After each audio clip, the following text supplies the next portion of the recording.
مرنے کے بعد روح کہاں پر چلی جاتی ہے؟ ہماری روح ہماری قبر کے اندر رہتی ہے، یا اس کو اپنے گھر آنے جانے کی اجازت ہوا کرتی ہے، یا روح بھی جسم کے ساتھ مٹی کی طرح مٹی ہو جاتی ہے؟ تو ایسے ہی کچھ سوال ہیں جو پوچھے گئے ہیں، انہی کا جواب جاننے کی ہم اس ویڈیو کے اندر کوشش کریں گے، تو اس ویڈیو میں لاسٹ تک ضرور بنے رہیں۔ السلام علیکم ورحمۃ اللہ وبرکاتہ۔ ناظرین اکرام، امید کرتا ہوں کہ آپ تمامی حضرات خیریت سے ہوں گے۔ ناظرین، جیسا کہ آپ نے ویڈیو کے تھمبنیل اور ٹائٹل کو دیکھ کر اندازہ لگا لیا ہوگا کہ اس ویڈیو کے اندر ہم یہ جاننے کی کوشش کریں گے کہ مرنے کے بعد مسلمانوں کی روح کہاں جاتی ہے، کیونکہ ظاہر بات ہے کہ ہم نے اپنی آنکھوں سے، اور جو ویڈیو دیکھ رہے ہیں انہوں نے بھی اپنی آنکھوں سے کافی لوگوں کے جنازے اٹھتے ہوئے دیکھے ہیں۔ کسی کے والدین کا انتقال اس کے سامنے ہو جاتا ہے، کسی کے دوست و احباب میں سے کسی کا انتقال ہو جاتا ہے، کسی کے دادا دادی، نانا نانی، یا کہیں بھی آس پڑوس میں سے انتقال ہو جاتا ہے جس سے وہ بہت ہی زیادہ محبت کر رہا ہوتا ہے۔ اب ہر انسان یہی چاہتا ہے کہ جو ہمارا پیارا ہم سے رخصت ہوا ہے اس کی روح کے بارے میں ہمیں پتہ تو ہونا چاہیے کہ اس کی روح کہاں پر ہے، یا اس کا ہم سے کوئی کانٹیکٹ ہے، کسی طرح ہم اس کو فائدہ پہنچا سکتے ہیں یا نہیں پہنچا سکتے، یا اس کی روح ہمیں دیکھ رہی ہے یا نہیں دیکھ رہی ہے، یا اس کی روح کسی طرح کی تکلیف میں مبتلا تو نہیں ہے۔ تو یہی لوگ جاننے کی کوششیں کیا کرتے ہیں، تو انہی سوالوں کا جواب ہم اس ویڈیو کے اندر جاننے کی کوشش کریں گے۔ دیکھیں، روح کہاں رہتی ہے اس کو جاننے سے پہلے ہمیں یہ جان لینا چاہیے کہ روحیں کتنی طرح کی ہوتی ہیں۔ روحیں دو طرح کی ہوتی ہیں، ایک تو مسلمانوں کی روح ہوتی ہے اور ایک روح کافرین کی ہوا کرتی ہے۔ اب کافرین کی روح کا کیا معاملہ رہتا ہے؟ پہلے تو یہ ہے کہ کافرین کی جو موت ہوا کرتی ہے وہ بھی بہت ہی زیادہ خطرناک طریقے سے ہوا کرتی ہے، کیونکہ اسرائیل علیہ السلام ایسی بھیانک شکل و صورت بنا کر آتے ہیں ان کے سامنے کہ ان کی آنکھیں پھٹی رہ جاتی ہیں، اور ان کی روح اتنی زیادہ بے دردی سے کھینچی جاتی ہے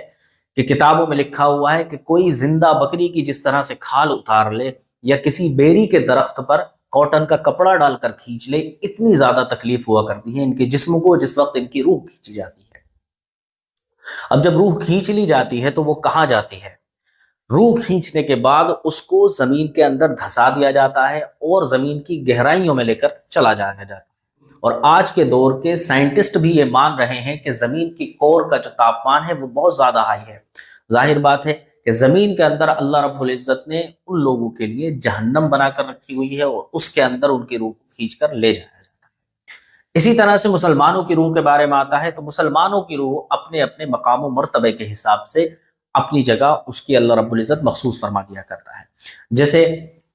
گناہگار مسلمان ہوا کرتا ہے وہ اپنے مقام کے حساب سے، اور کوئی نیکوکار پرہیزگار ہوا کرتا ہے وہ اپنے مقام و مرتبے کے حساب سے اس کی روح کو اجازت ملا کرتی ہے۔ آپ اس سے اندازہ کر لیں کہ جو نیکوکار اور پرہیزگار روحیں ہوا کرتی ہیں اللہ رب العزت ان کو ایک پرندے کی شکل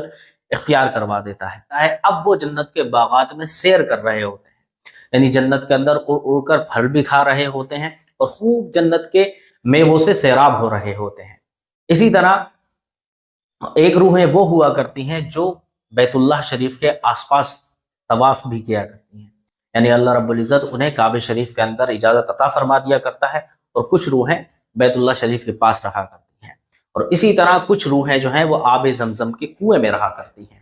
یعنی آب زمزم جہاں سے یہ پانی نکل کر آتا ہے جو ہم اور آپ پیا کرتے ہیں، کتنا عظیم مقام ہوگا ان روحوں کا جنہیں اللہ رب العزت نے ایسے ایسے مقام و مرتبے پر فائز فرمایا ہے۔ اس کنویں کے پانی سے وہ سیراب بھی ہو رہی ہوتی ہیں، اور اس پاکیزہ پانی کا نظارہ کر رہی ہوتی ہیں، اور اللہ رب العزت کے خاص حفظ و امان میں بھی ہوا کرتی ہیں۔ اسی طرح کچھ روحیں ایسی ہوا کرتی ہیں جو اپنے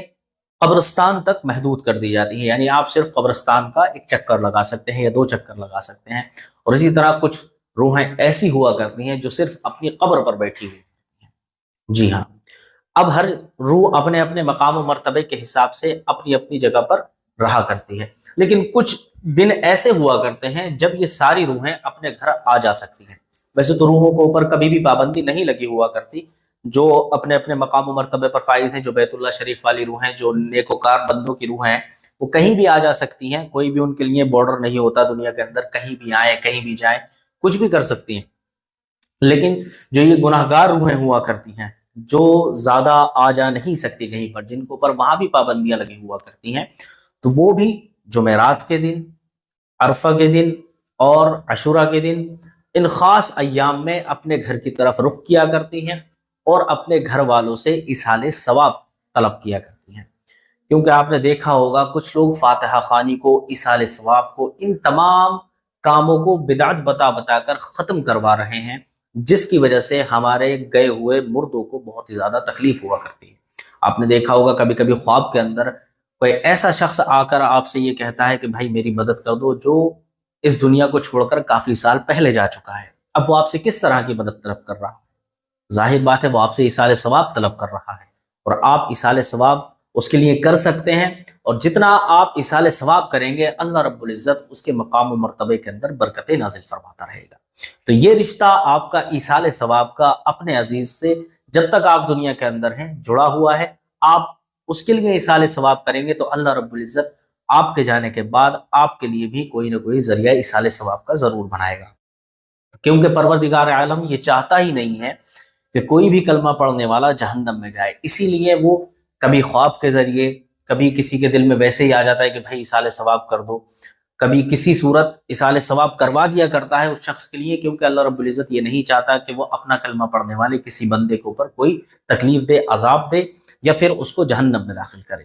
تو امید کرتا ہوں آج کا ویڈیو آپ کو پسند آیا ہوگا۔ ویڈیو پسند آیا ہو تو ویڈیو کو لائک کریں، چینل کو سبسکرائب کریں، اور اس ویڈیو کو اپنے دوستوں تک ضرور پہنچائیں۔ السلام علیکم ورحمۃ اللہ وبرکاتہ۔